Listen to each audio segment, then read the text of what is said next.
ស្វាមីតើស្រីយល់ទេមានស្រួលជុំពីប្រពន្ធនឹងនួនមានន័យយ៉ាងណាមួយជាសិទ្ធស្វាមីបានដៃបោះត្រាសង្គមគ្រួសារគឺជាខ្សែចងបេះដូងអូនរឹងប្រលឹងចង់ឈ្នះស្នេហាពីចាក្នុងនៃទីជាស្មើអូនបានតែរូបកាយតែចិត្តអូនមិនបានទេបើបងរងចាំនៅឆ្នេរចិត្តស្នេហ៍បងជាស្វាមីស្រស់ពិសេសអូនកុំស្រមៃបាយគ្នាបានអូនស៊ូតងចាំបានស្រកលយ៉ាងថ្ងៃដែលបានជ្រើចិត្តចងចាំអងណាស់រ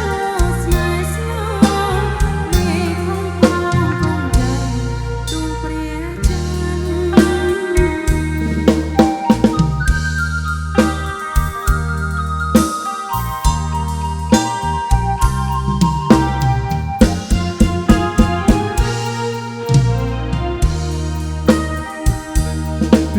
ថាស្វាមី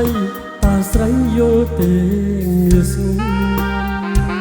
ចូលពីប្រពន្ធនឹងនួនមានន័យយ៉ាងណាឬមួយជាសិទ្ធស្វាមីបានដៃ